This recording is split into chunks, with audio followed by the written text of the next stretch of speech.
In his third season in the NBA, and especially after the 2020 All-Star break, Jayson Tatum has been playing absolutely out of his mind.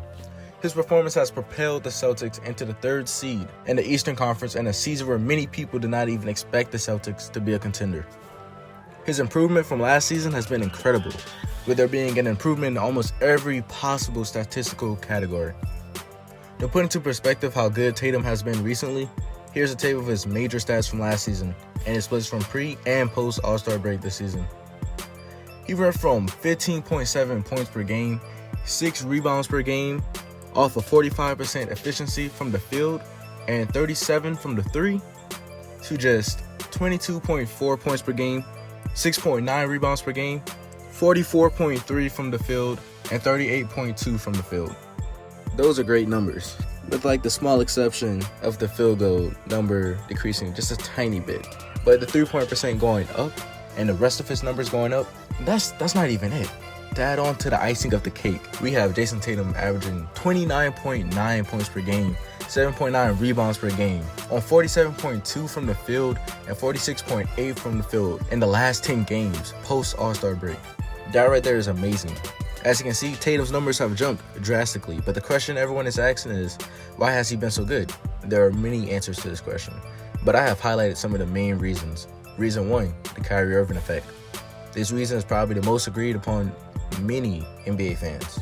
There's no denying, Kyrie Irving's departure from the Boston Celtics has played a huge part in both the confidence and development of the Celtics' young core. For example, in the 2017-2018 playoffs, when Kyrie was out injured, Tatum averaged almost 19 points per game and was outstanding in the Celtics' improbable playoff run. During the 2018-2019 season, it was apparent that Kyrie's inflated ego was hurting the development of Tatum, as it forced him into a backseat in Celtics offense, reducing the amount of time he had with the ball. Since Kyrie left for Brooklyn and the Celtics added Kemba Walker, Tatum has seen dramatic increases in the stats across the board. Kemba's style of play fits perfectly with the offense that the Celtics and JT thrive in. He doesn't need the ball in his hands as much as Kyrie did last season, opening up opportunities for Tatum to showcase his incredible offensive talent. Even though Kemba's style of play has helped Tatum's improvements tremendously, the former Hornets' attitude might be an even bigger reason why Tatum's confidence has gone up so much. Kemba is a team-first player, and he understands that Tatum is the most talented offensive player on the team, and that the Celtics are at their best when number 0 has the ball in his hands. This season, Kemba has put his ego aside and let Tatum be their primary offensive threat. This year's Celtics are overformed with chemistry and a confidence that is mainly credited to the huge increase in maturity and humility at the point guard position. Now on to reason number 2. We're talking about shot selection. Throughout Tatum's short career, his biggest knock has been his perplexing shot selection. In his first 2 years in NBA, Tatum took a lot of long contested mid-range shots.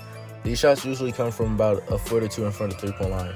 They're not very efficient and they're very difficult to hit. Not only that, but they're worth 2 points. Also, Tatum did not drive to the basket as much as he should have in the first 2 seasons, making it much harder for him to score as most of his shots were from mid-range. Not only that, but this meant Tatum was not getting to the line and shooting free throws very often, leaving a lot of potential points on the board. This season, however, we have seen an increase in his free throws per game along with his threes per game. His improved craftiness on the offensive side of the ball has created many more open shots this season, allowing him to drastically improve his offensive efficiency. Now, reason number 3, the Mamba mentality. In any sport, the confidence level and mindset of athletes is critical and usually separates good players from great players. This season, Tatum has embraced his role as the number 1 option offensively. In fact, many of the show-stopping offensive moves we have seen from Tatum this season are very Kobe-esque, reflective of the killer mentality he has displayed so far. Not only that, but there have been games this year against big-time teams like the Lakers and Clippers, where Tatum has simply taken over. If you had told me at this time last season that Jayson Tatum would drop 41 points against the Lakers, or hit a game-tying 3 while putting Paul George on the ground, I would have called you crazy. At this point in 2020, we have almost come to expect moments like that from him. Over the last 10 games especially, we saw a fire in the eye of Jayson Tatum. A fire that we have seen from players like Kobe and MJ. He has worked out with Kobe in the past, and it's clear that he helped Tatum shape his work ethic and mentality. The very mentality that will make Jayson Tatum a superstar if he continues to exhibit it.